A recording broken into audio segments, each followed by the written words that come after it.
Bonjour à tous et bienvenue. Je me présente, mon nom est Sarah et je serai votre animatrice dans le cadre de cette présentation qui porte sur le programme de santé environnementale et santé au travail. Donc, avant de laisser la parole à notre conférencier d'aujourd'hui, je vais faire part de quelques petites précisions. Donc, tout d'abord, cette séance est enregistrée. Donc, pour cette raison, votre micro sera fermé pour toute la durée de la conférence. Ensuite, la conférence est d'une durée de 45 minutes. Donc, il y aura 20 minutes de présentation suivies de 20 minutes de questions. Vous pouvez utiliser la section Q&R ou Q&A qui se trouve au bas de la fenêtre pour poser vos questions et nous allons y répondre de manière orale. Cette conférence sera accessible après sa diffusion sur le site des portes ouvertes du service de l'admission et du recrutement. Donc, je vais maintenant céder la parole à notre conférencier d'aujourd'hui, M. Marc-André Werner, qui va vous partager tout ce qu'il y a à savoir quant au programme en santé environnementale et santé au travail. Bonne présentation! Merci Sarah. Je vais débuter mon partage d'écran.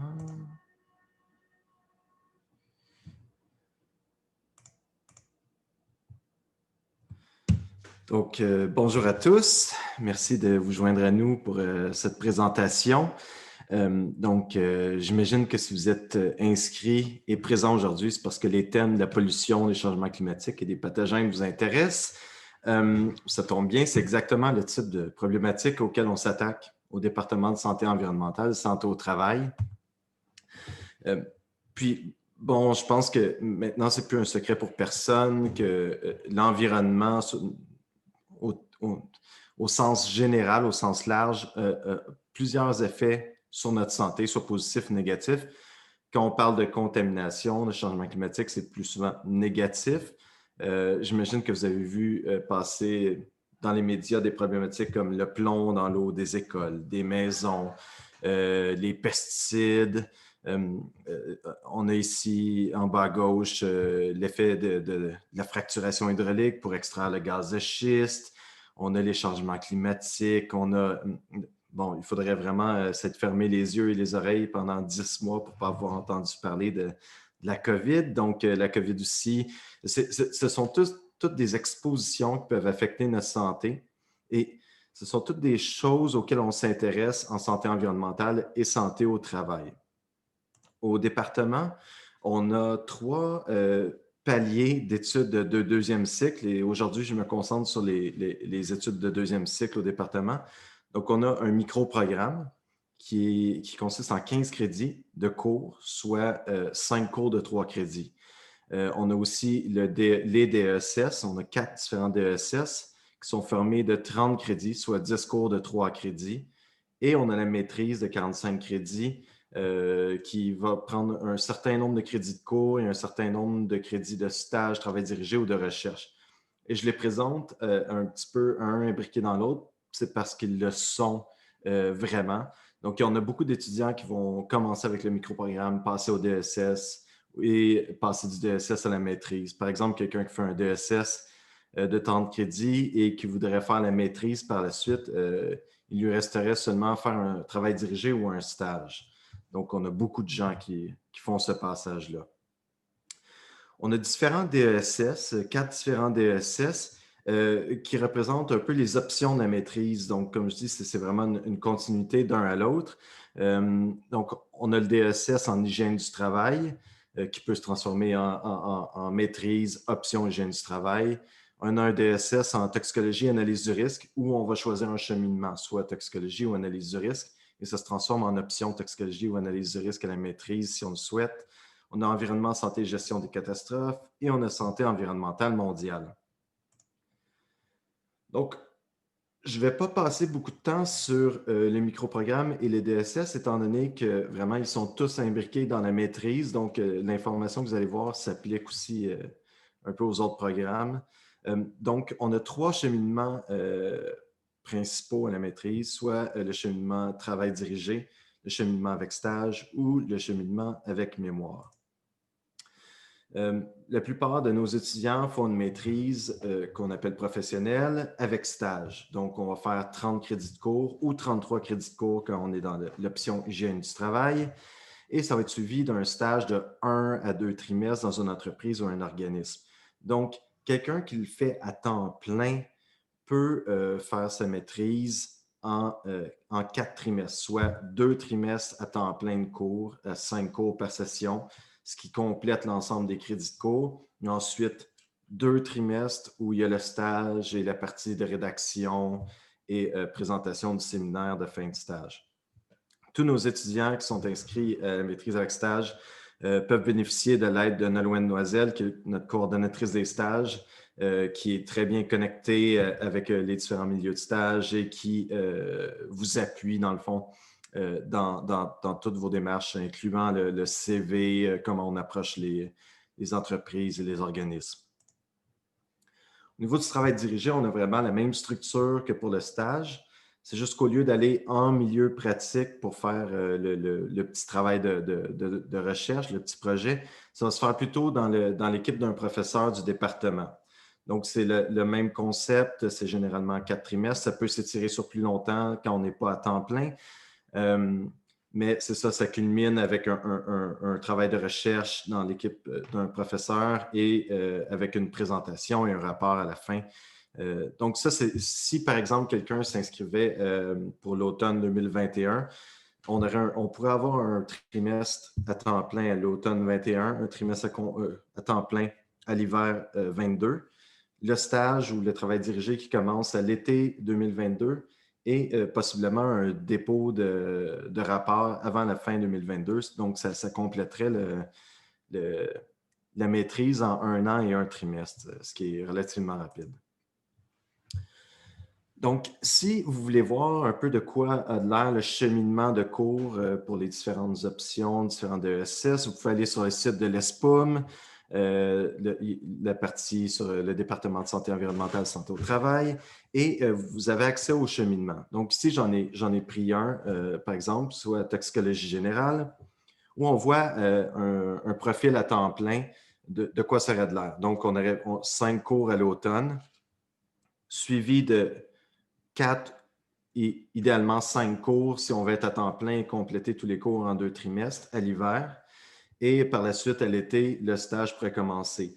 Donc, vous allez voir un petit peu quels cours sont obligatoires dans les cheminements et qu'est-ce que ça fait comme charge de travail pendant une session si vous allez sur le site. Donc, les cours dans nos programmes, pour la majeure partie des cours, ce sont des cours magistraux. C'est sûr qu'avec la situation actuelle, nos cours magistraux ressemblent beaucoup à la petite image qu'on a en bas à gauche, soit personne dans les cours. Donc, la plupart de nos cours se donnent à distance, soit en mode synchrone ou en mode asynchrone, soit sur Zoom, sur Teams. Donc, c'est ce qui se fait en ce moment, mais règle générale, on est assis dans des classes et on est à côté d'autres humains. On a aussi au moins un cours en classe inversée. Donc, j'en parle en connaissance de cause parce que c'est un de mes cours que je donne en classe inversée où la majorité de la matière est vue à l'extérieur des cours, soit sous forme de capsule ou lecture. Et dans les cours, on fait vraiment de l'application de connaissances en faisant des résolutions de problèmes en groupe.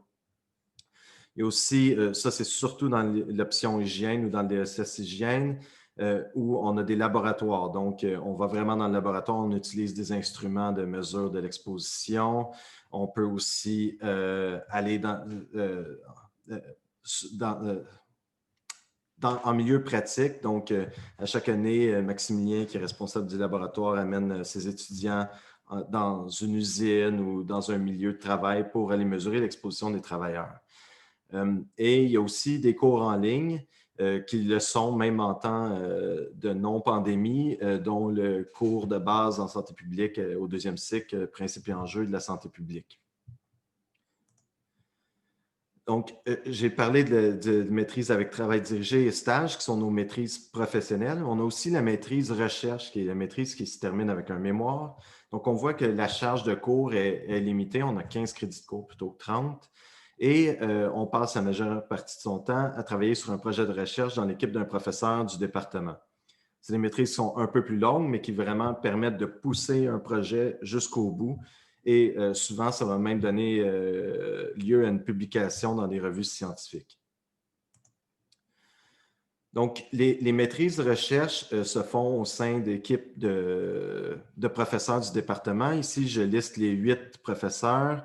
réguliers du département. Je vais vous présenter un petit peu ce qu'ils font plus en détail dans les prochaines diapositives.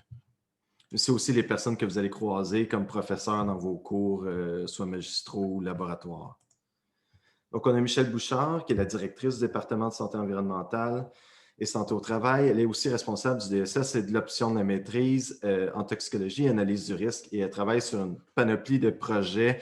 Ça va de l'exposition des travailleurs agricoles aux pesticides, l'exposition aux fumées de soudage en milieu de travail. Elle a des équipements à fine pointe de technologie. Ici, on voit, c'est une photo qui a vraiment été prise dans son laboratoire. Donc, des gens qui portaient le masque bien avant que ce soit une consigne. Donc, c'est une salle blanche pour l'analyse d'éléments traces dans des échantillons biologiques comme le sang, les cheveux, l'urine.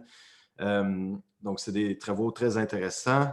On a Audrey Smargessi qui est responsable du baccalauréat et des options et DESS Santé environnementale mondiale. Je ne prétends pas couvrir l'ensemble de ce que les professeurs font. Là. Tout le monde a plein de projets.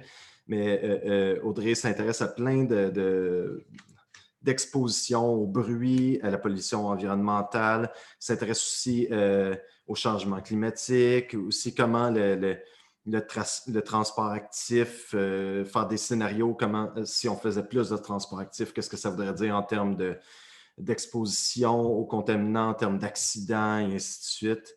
Elle utilise beaucoup les données médico-administratives du Québec pour faire ses études. On a Maryse Bouchard, qui est responsable du DSS et de l'option de la maîtrise en environnement, santé et gestion des catastrophes. Fait de l'épidémiologie et s'intéresse principalement à l'exposition des femmes enceintes et des enfants aux contaminants de l'environnement et les effets que ça peut avoir. Et elle est fortement impliquée dans la cohorte MIREC, qui est une cohorte de femmes et leurs enfants canadiens. Donc, environ 2000 femmes et leurs enfants qui ont été enrôlés il y a quelques années et qui sont suivis. Donc, on a plein d'échantillons sanguins, urinaires, de cheveux pour voir c'est quoi l'exposition de ces femmes et enfants. Et on peut faire un suivi des enfants pour voir s'il y a des associations entre l'exposition et des effets néfastes sur le développement des enfants. On a Jérôme Lavoué, qui est responsable de l'option toxicologie du PhD et du DSS et de l'option hygiène du travail, la maîtrise. Jérôme, c'est notre personne qui fait du big data, donc il fait beaucoup d'analyses statistiques. Il a aussi développé des outils qui met à la disposition des chercheurs partout sur la planète, comme Expostat ici sur la diapositive. Et s'intéresse aussi à l'exposition au mélange de contaminants en milieu de travail. Donc, c'est notre personne statistique Big Data au département. On a Semi Haddad, qui est directeur du PhD en santé publique, qui a un laboratoire où il peut faire des expositions humaines à des contaminants, à des composés organiques volatiles, par exemple. Donc, ici, on les voit. On voit Sami en plein milieu à gauche. Qui sont exposés à des composés organiques volatiles et qui peuvent donner des échantillons d'urine et de sang pendant leur exposition pour voir, pour une exposition externe, donner une concentration dans l'air, quelle peut être la concentration sanguine. Il fait aussi beaucoup de modélisation pharmacocinétique. À gauche, on voit un petit modèle pharmacocinétique à base physiologique. Et aussi, il fait de l'extrapolation in vitro, in vivo. On a Ludwig Weinsch, qui est un tout nouveau département et qui travaille beaucoup sur l'élaboration d'équipements de protection personnelle. Ici, à droite, on a une combinaison qui permet aux travailleurs dans les mines ultra profondes de se garder réfrigérés un peu au froid parce que peut-être qu'on ne se rapproche pas tant que ça du magma, mais quand même qu'on est à 3 km de profond dans la Terre, il commence à faire chaud, donc c'est pratique d'avoir ça. Il regarde aussi les émissions dans certains procédés comme les impressions 3D. Parlant de mines ultra profondes, il y a Maximilien Desbiens aussi qui travaille là-dessus. Lui, il regarde l'exposition des travailleurs aux émissions de la machinerie au diesel dans les mines ultra profondes. Donc, Max et son équipe descendent à 3 km sous terre, aller prendre des échantillons d'air, des échantillons dans la zone respirable des travailleurs.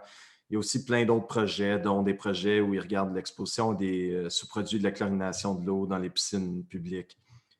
Et je finis par mes travaux de recherche. Je m'appelle Marc-André Werner, je suis responsable du microprogramme et de la maîtrise en santé environnementale, santé au travail. Je m'intéresse surtout à l'exposition des femmes enceintes et de leurs enfants aux contaminants de l'environnement, soit par le passage placentaire des contaminants ou par l'allaitement ou les expositions tout court de l'enfant en contact direct avec son environnement. Je fais beaucoup de modélisation pharmacocinétique, d'extrapolation in vitro, in vivo. Et j'ai aussi une étude dans l'Ouest canadien où on regarde l'exposition des femmes enceintes aux contaminants qui sont associés à la fracturation hydraulique ou fracking, comme on l'appelle en anglais. Donc, vous voyez qu'on a vraiment une panoplie d'intérêts de recherche au département. Je voulais aussi vous démontrer un petit peu quel genre de cheminement on peut avoir en tant qu'étudiant au département. Je commence par Laurence Plouffe, qui est une étudiante qui a fait sa maîtrise recherche dans mon laboratoire. C'est quelqu'un qui arrivait des sciences infirmières, donc un background qui n'est pas nécessairement sciences pures appliquées avec des physiques, de la chimie, tout ça, mais qui est venu faire un projet de recherche où on alliait un petit peu la toxicologie et l'épidémiologie. Elle s'intéressait à l'exposition des enfants japonais au DDT et au DDE. Et leur association avec la prise de poids pendant l'enfance. On parle beaucoup de l'effet obésogène de certains contaminants de l'environnement ces temps-ci, et c'était un peu son projet. Dans le cadre de son projet, elle a fait un stage de plusieurs mois au Japon, au NIES, avec un de mes collaborateurs. Elle a publié un article dans une revue de premier plan en santé environnementale. Elle a présenté dans des congrès, dont un de la Society of Toxicology à San Antonio. Elle a été sur les listes d'honneur du recteur, elle a reçu des bourses. Bref, c'est vraiment un cheminement intéressant au niveau de la recherche. Et d'un autre côté, je vais vous présenter un exemple de ce que c'est au niveau de la maîtrise professionnelle. On a Sarah Faure qui arrivait d'une licence en biologie de la France. Elle est venue faire une maîtrise avec stage. Elle a fait son stage à Santé Canada dans l'équipe qui regarde la surveillance biologique. Donc, il s'intéresse à l'exposition aux contaminants et comment on peut la mesurer, cette exposition-là, en prenant des échantillons de sang, d'urine, de cheveux, et ainsi de suite. Elle a réussi à publier un article, même si c'était seulement un stage. Généralement, les articles, c'est des gens plus en maîtrise de recherche qui font ça, mais elle a réussi à faire ça. Elle a publié, elle a présenté dans des congrès internationaux, elle a remporté plusieurs prix, elle était sur la liste d'honneur du recteur doyen et elle a décroché un emploi à Santé Canada par la suite. Donc, elle a fait un peu de ce qu'on appelle du bridging, passer du stage à un emploi dans le milieu d'accueil. Donc, vraiment, au département, on s'assure que nos étudiants sont impliqués dans des projets qui sont hautement stimulants. On les met en contact avec des milieux d'accueil. Les gens qui sont en recherche, on les fait présenter dans des congrès internationaux. Nos étudiants, la qualité de leurs travaux est souvent récompensée par des prix. Donc, ça démontre vraiment notre implication au niveau des étudiants et la qualité des travaux qu'on fait. En termes de perspective d'emploi, le dernier suivi qu'on a fait, j'ai retracé la majorité de nos étudiants et le taux de placement était au-dessus de 80%, et soit en milieu d'emploi ou dans les études de troisième cycle. Et dans le 20% qui reste, c'est des étudiants étrangers. On a beaucoup d'étudiants étrangers qui viennent faire les études ici, qui retournent au pays par la suite. Et c'est plus difficile de faire un suivi sur leurs emplois. Donc, c'est possiblement plus élevé que 80% notre taux de placement. On parle d'emplois comme hygiéniste du travail, soit en entreprise ou dans le réseau de la santé. Il y a plusieurs emplois à Santé Canada. Il y a des étudiants qui finissent agents de recherche. Il y a vraiment plusieurs débouchés. Ce serait difficile de tous les nommer aujourd'hui. Mais si vous avez des questions, vous pouvez nous contacter pour voir un petit peu quels sont les autres débouchés de nos programmes. Plus précisément sur les programmes en hygiène du travail, si c'est la partie qui vous intéresse le plus, je vous invite à assister à la présentation de Maximilien Debia qui va avoir lieu mardi le 1er décembre à 17h. et dans le cadre des rencontres thématiques comme aujourd'hui, et qui va parler un peu des mesures de prévention de la COVID-19 en hygiène du travail, sur le milieu du travail. Donc, je vous invite à assister à cette présentation. Et je vais terminer avec cette diapositive où je vous invite à visiter le site de l'ESPUM, à aller voir un petit peu nos programmes. Si vous avez des questions, il y a beaucoup d'informations qui se retrouvent là. Mais s'il y a des questions auxquelles vous ne trouvez pas de réponse, je vous invite à me contacter directement à mon adresse courriel qui est ici. Puis en disant ça, on a amplement le temps pour répondre à plusieurs questions. Donc, je vais cesser mon partage d'écran. Je vais redonner la parole à Sarah. Oui, donc, Monsieur Vernant, merci beaucoup. Nous allons prendre le temps qui nous reste pour répondre aux questions qui nous ont été posées. Donc, tout d'abord, on a une question par rapport aux événements. Y a-t-il des événements organisés pour les étudiants ou le public?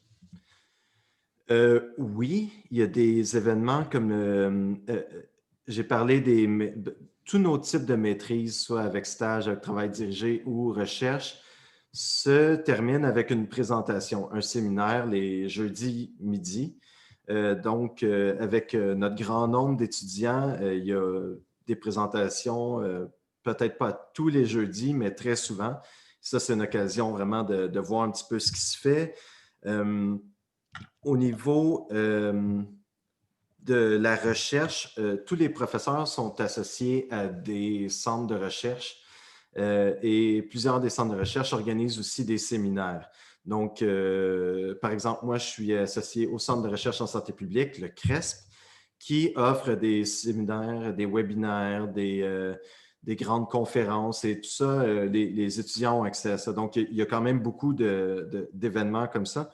Et nos étudiants en recherche sont impliqués plus sur une base régulière avec les équipes et il y a quand même une vie sociale au département qui n'est pas très vivante cette année, je dois l'avouer, mais qui généralement, il y a des 5 à 7, on va souvent à la cabane à sucre ensemble, le département, on a un party de Noël, bref, on a plusieurs événements où on se rassemble pour faire mousser un petit peu la vie sociale. Et on a très hâte de reprendre ces activités. Excellent, merci beaucoup. On a une autre question. À quoi peut ressembler l'horaire? Bon, on a vu un petit peu les cheminements. Donc, les horaires, ça dépend vraiment de la charge de cours qu'on va se prendre comme étudiant. Nos plages de cours sont de 9 à midi, 1 à 4, 4 à 7. Et je pense qu'il y a un ou deux cours qui sont encore dans la plage, 7 à 10 le soir. Mais c'est ça, ça dépend vraiment de la charge qu'on se donne. Donc, si on fait 5 cours, il y a 15 heures de cours dans la semaine qui vont être répartis selon les cours qu'on a choisis. Ah, merci. On a une question qui est très d'actualité, puis qui est en lien avec votre travail, justement. Quel est le risque d'exposition de la femme enceinte à la COVID-19? Bonne question. J'avais suivi un petit peu la problématique au départ. L'infectiologie, le système immunitaire, je ne travaille pas vraiment là-dessus. À vrai dire, je pense que je ferais les mêmes recherches que vous en ce moment. Je pense qu'il y a personne. Généralement, les personnes les plus à risque sont les personnes plus âgées, mais il y a toujours des exceptions, des cas où on a des aggravations des symptômes dans des différentes strates de la population. Et oui, j'ai entendu parler de cas de femmes enceintes chez qui les symptômes étaient particulièrement graves. Mais je ne saurais pas répondre plus que ça. Je suis désolé. Parfait, merci beaucoup. On a une autre question. Quel est le profil de l'étudiant type? Euh, on a plusieurs types d'étudiants qui arrivent vraiment de plein d'horizons différents. C'est difficile de définir un profil type.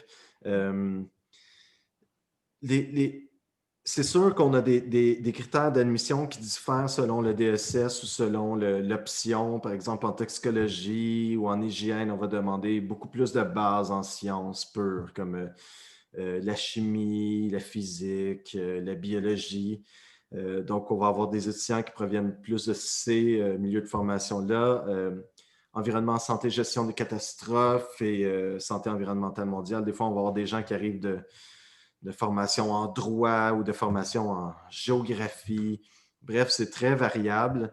On a des étudiants qui vont travailler en même temps, qui font leurs études, donc d'autres qui se consacrent à 100% aux études, des gens avec des enfants, des gens qui tombent enceintes pendant le processus. On voit presque tous les types d'étudiants et généralement, tout le monde réussit le programme. Super, merci. On a une autre question. À quoi peut ressembler la charge de travail d'études à la maison? Bon, la règle générale, c'est pour chaque 3 heures de cours, on a 6 heures de travail à la maison. Mais ça, encore une fois, c'est très variable d'un cours à l'autre. Puis, c'est ça, ça dépend vraiment de l'approche du professeur. Il y a des cours où ça va demander vraiment un 6 heures à l'extérieur du cours, d'autres, ça va être moins. Certains, ça va être plus. Donc, si on parle d'un 15 heures de cours, on peut s'attendre au total à une quarantaine d'heures de travail par semaine. Donc, ça représente quand même un emploi à temps plein quand on fait le programme avec 5 cours par session. Super, merci. On a une autre question. Quelle est la date limite pour déposer sa demande d'admission? Euh, la date limite pour les admissions à l'hiver est passée.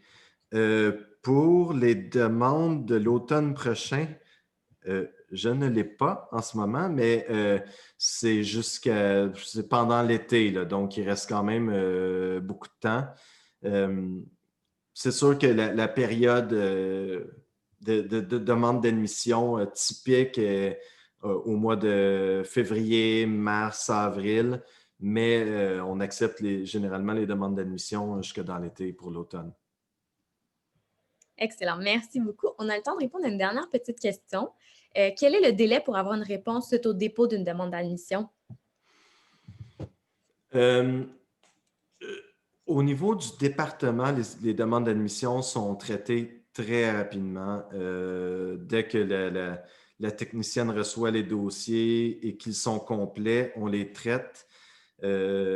Ensuite, c'est les études supérieures et postdoctorales qui vont faire le reste du processus, mais c'est relativement rapide.